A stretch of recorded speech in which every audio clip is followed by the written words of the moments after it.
வணக்கம். திசைகளின் 10 மணி செய்திகள். அரசியலமைப்பு சட்டத்தில் சில திருத்தங்களை செய்வதற்கு அரசாங்கம் இணக்கம். சட்டத்துறை தலைவர் மற்றும் பப்ளிக் ப்ராசிக்யூட்டர் ஆகியோர் தத்தம் அதிகாரங்களுக்கு ஏற்ப தனித்தனியாக செயல்படுவதற்கு ஏதுவாக அரசியலமைப்பு சட்டத்தில் திருத்தம் செய்வதற்கு அரசாங்கம் இன்று இணக்கம் தெரிவித்துள்ளது. இதன் மூலம் அட்டர்னி ஜெனரல் அலுவலகமும் அரசு தரப்பு வழக்கறிஞரான பப்ளிக் ப்ராசிக்யூட்டர் அலுவலகமும் தனது நிலைக்கு ஏற்ப வெவ்வேறு பங்களிப்பை கொண்டிருக்கும். இவ்விரண்டையும் பிரிப்பதற்கு அரசியலமைப்பு சட்டம் 145 விதி, 183வது விதி மற்றும் 42வது விதி ஆகியவற்றில் திருத்தம் செய்யப்படும் என்று பிரதமர் துறையின் சட்ட விவகார பிரிவு தெரிவித்துள்ளது. இவ்விரண்டையும் பிரிப்பது மூலம் சட்டத்துறை தலைவரின் பங்களிப்பு என்ன, பப்ளிக் ப்ராசிக்யூட்டரின் பங்களிப்பு என்ன என்பது குறித்து சட்ட சீர்திருத்தங்களுக்கான பிரதமர் துறை அமைச்சர் டத்தோஸ்ரீ அசாலினா ஒத்மான் சைட் இன்று அமைச்சரவையில் விளக்கம் அளித்தார். இரண்டுமே சமமான அதிகாரத்தை கொண்டிருக்கும் என்பதையும் அவர் தெளிவுபடுத்தினார். சபா மாநிலத்தின் 17வது சட்டமன்ற தேர்தல் வரும் நவம்பர் 4ஆம் தேதி நடைபெறும் என்று வெளியிடப்பட்ட தகவலை மலேசிய தேர்தல் ஆணையமான SPR மறுத்துள்ளது. சமூக வலைதளங்களில் பகிரப்பட்டு வரும் அந்த தகவல் பொய்யானதாகும் என்று SPR பொதுச் செயலாளர் கைருல் ஷாரி இட்ரிஸ் தெரிவித்தார். சபா சட்டமன்ற தேர்தல் தொடர்பில் தேர்தல் ஆணையம் இதுவரை எந்தவொரு அதிகாரப்பூர்வமான அறிவிப்பையும் வெளியிடவில்லை என்று அவர் தெளிவுபடுத்தினார். மலேசிய ஊழல் தடுப்பு ஆணையத்தினால் தேடப்பட்டு வரும் மலேசிய தொழில் அதிபர் ஜோலோ மற்றும் அவரின் குடும்பத்தினர் தொடர்புடைய 39 மில்லியன் ரிங்கெட் பணத்தை மலேசியா திரும்பப் பெற்றுள்ளது. 8.7 மில்லியன் அமெரிக்க டாலரான அந்த பணம் சிங்கப்பூர் வர்த்தக விவகார இலாகாவின் உதவியுடன் ONMDP சொத்து மீட்பு அறக்கட்டளை கணக்கில் வரவு வைக்கப்பட்டுள்ளதாக மலேசிய ஊழல் தடுப்பு ஆணையமான SPRM அறிவித்துள்ளது. கடந்த 2024ஆம் ஆண்டு அமெரிக்க நிதித்துறைக்கும் ஜோலோவிற்கும் இடையில் செய்து கொள்ளப்பட்ட உலகளாவிய சிவில் பறிமுதல் தீர்வு நடவடிக்கையை தொடர்ந்து இந்த பணம் மீட்கப்பட்டுள்ளது.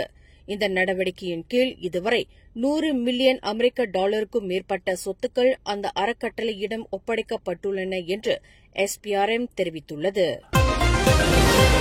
எரிபொருள் வாராந்திர விலை நிர்ணயிப்பில் பெட்ரோல் RON 97 மற்றும் தீபகற்ப மலேசியாவில் டீசல் ஆகியவை லிட்டருக்கு 2 காசு உயர்ந்துள்ளது.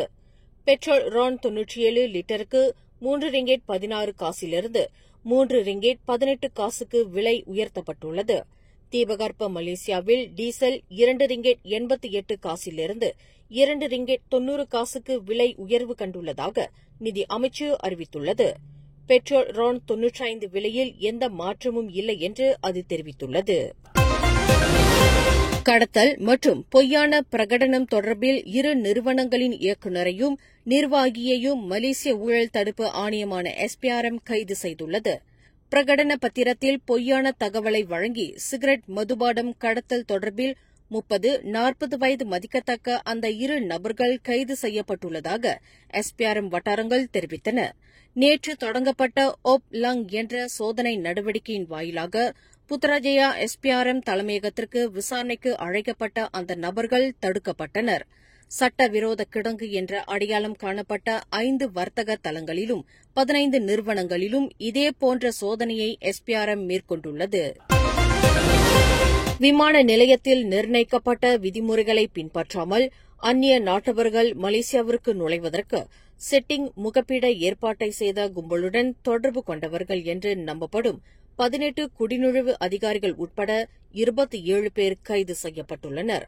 இந்த 27 பேரில் 13 பேர் புத்ராஜயா நீதிமன்றத்தில் நிறுத்தப்பட்டு 3 நாள் தடுப்பு காவல் அனுமதி பெறப்பட்டது.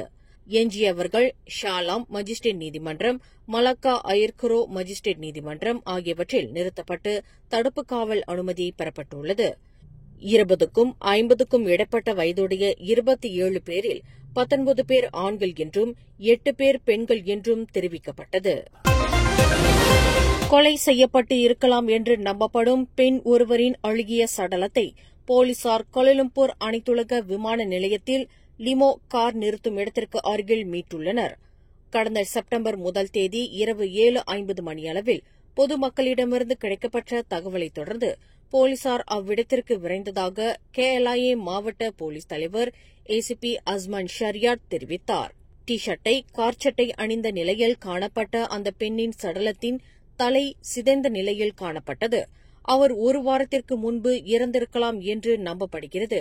சர்டாங் மருத்துவமனையில் நடத்தப்பட்ட பரிசோதனையில் அந்த பெண்ணின் உடலில் 4 இடங்களில் காயங்கள் இருப்பது தெரியவந்துள்ளது.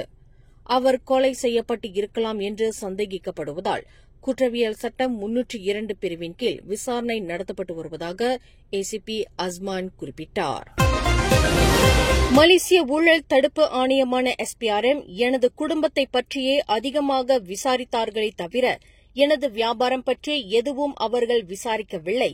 காரணம், அந்த அளவிற்கு அவர்கள் கோரிய பத்திரங்கள் அனைத்தையும் முழுமையாக வழங்கியிருந்தேன் என்கிறார்.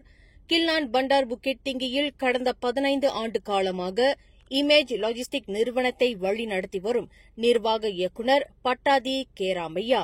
SPRMற்கு தேவையான பத்திரங்களை ஒப்படைத்த பின்னர் என்னுடைய சொந்த விருப்பத்தின் பேரிலேயே அவர்களை அழைத்துச் சென்று புலாவ் இண்டாவில் பாட்கலான் ஃப்ரீ ஜோனில் உள்ள தமது வேர்ஹவுஸை சுற்றி காண்பித்ததாக பட்டாதி விவரித்தார். நீங்க வாங்க, நான் இங்க உங்களுக்கு டாக்குமெண்டேஷன் ப்ராசஸ் நான் எக்ஸ்பிளைன் பண்ணேன். அங்க நீங்க பாத்தீங்கன்னா பிசிக்கலா நாங்க என்ன செய்யறோம் அப்படின்னு எங்க கிளையண்ட்டும் உங்களுக்கு புரியும் அப்படின்னு நான் இன்வைட் பண்ணேன் அவங்களுக்கு. So took them to big house. எங்க வேர்ஹவுஸ்க்கு நான் கூட்டிட்டு போயிட்டு எக்ஸ்பிளைன் பண்ணேன். என்னோட டீம் வச்சு எக்ஸ்பிளைன் பண்ணேன். எங்களோட இன்வென்ட்ரி சிஸ்டம் எப்படி நாங்கள் சிஸ்டம் மேனேஜ் பண்றோம், எப்படி ப்ராடக்ட் மேனேஜ் பண்றோம், எப்படி கிளையனோட இன்வென்ட்ரி மேனேஜ் பண்றோம், எங்களோட சிஸ்டம் எல்லாம் நான் எக்ஸ்பிளைன் பண்ணேன். அவங்க எதுவுமே கேள்வி கேட்கல, எல்லாமே நானே எக்ஸ்பிளைன் பண்ணேன். ஏன்னா இது என்னோட ப்ராசஸ். ஒரு விசிட்டர்ஸ் வந்தாங்க அப்படின்னா எங்களோட ப்ராசஸை நாங்கள் எக்ஸ்பிளைன் பண்ணுறதுக்கு அது எங்களோட ரெஸ்பான்சிபிலிட்டி. எல்லாத்தையும் நான் எக்ஸ்பிளைன் பண்ணிட்டு அப்போ நான் கேட்ட சரி இது முடிஞ்சு வேற என்ன அப்படின்னு. இல்லை நீங்கள் MICCக்கு நீங்கள் ஸ்டேட்மெண்ட் கொடுக்கணும் அப்படின்னா நான் சொன்னேன் சரி எனக்கு மறுநாள்லாம் எனக்கு எப்போவுமெல்லாம் டைட்டாக இருக்குது, நான் இன்றைக்கே நான் வரேன் அப்படின்னு. 3 o'clock KL ஜலன் சராஸ் அவங்களோட KL பிரான்ச் ஒன்று இருக்குது, நீங்கள் அங்கே வந்துருங்க, நாங்கள் வெயிட் பண்ணுறோம் அப்படின்னு. ஸோ நான் நேராக அங்கே போனேன். 3 o'clock நான் shop 3 o'clock I was there.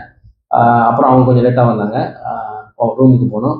3 to 6 என்னோட லைசன்ஸ், என்னோட இம்போர்ட் லைசன்ஸோட லம்பேரை அவங்க 3 o'clock டைப் பண்ணாங்க ஒரு 2 ஹவருக்கு. ஏன்னா ஒரு 4 to 5 பேஜஸ் இருக்கும்.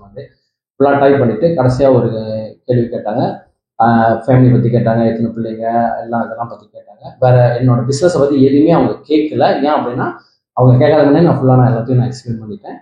எல்லாம் முடிந்த பின்னர் முடக்கப்பட்டுள்ள எனது நிறுவனத்தின் வங்கி கணக்குகளை எப்போது திறந்து விடுவீர்கள் என்று SPRM அதிகாரிகளிடம் நான் கேட்டபோது உடனடியாக மின்னஞ்சல் ஒன்று அனுப்புங்கள், வங்கி கணக்குகளை திறந்து விடுகிறோம் என்றனர். வங்கி கணக்குகள் முடக்கப்பட்டதால் வாடிக்கையாளர்களின் 1,62,000 ரிங்கெட் வரிப்பணத்தை செலுத்த முடியாமலும் நிறுவனத்தின் பணியாளர்களுக்கு சம்பளம் வழங்க முடியாமலும் இருக்கிறது என்பதை SPRM அதிகாரிகளுக்கு விளக்கம் அளித்தேன். ஆனால் இன்று வரையில் வங்கி கணக்குகளின் முடக்கத்தை SPRM அகற்றவில்லை.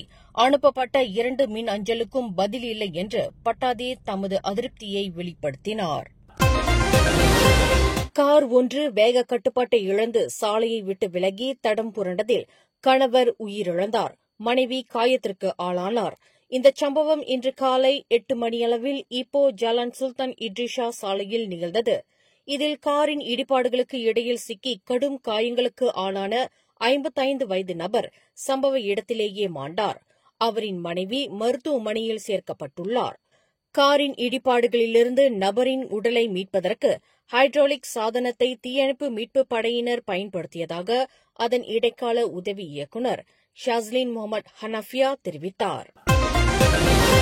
வரும் பொது தேர்தலில் PKR மற்றும் அம்னோ உட்பட மலாய்க்காரர்களை அடிப்படையாக கொண்ட எந்தவொரு கட்சியுடனும் அரசியல் ஒத்துழைப்பு கொள்வதற்கு பாஸ் கட்சி தயாராக இருப்பதாக அதன் உதவித் தலைவர் டத்தோ இட்ரிஸ் அமாட் தெரிவித்தார்.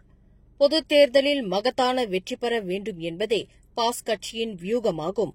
அரசியல் ஒத்துழைப்பு கொள்வது தொடர்பில் எந்தவொரு கட்சியுடனும் பேச்சுவார்த்தை நடத்துவதற்கு பாஸ் கட்சி தனது கதவை மூடியது கிடையாது என்று அவர் குறிப்பிட்டுள்ளார்.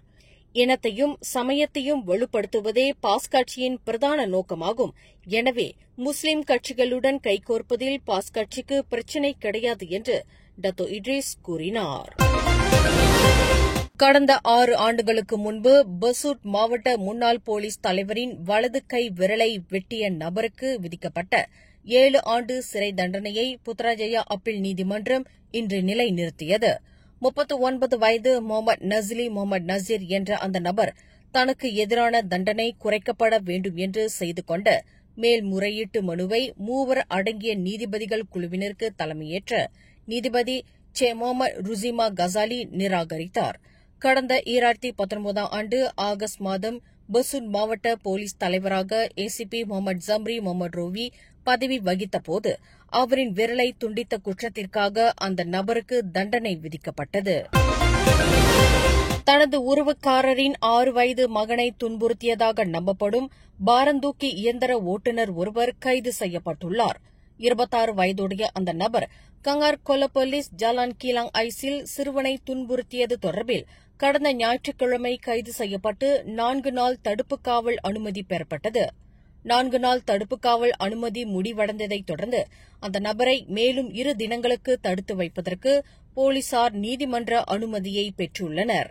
மேலும் செய்திகளை தெரிந்து கொள்ள கீழே இருக்கும் பெல் பட்டனை அழுத்துங்கள். உங்கள் மகிழ்ச்சியை வெளிப்படுத்த லைக் மற்றும் ஷேர் செய்யுங்கள். தொடர்ந்து திசைகளோடு இணைந்திருக்க சப்ஸ்கிரைப் செய்யுங்கள்.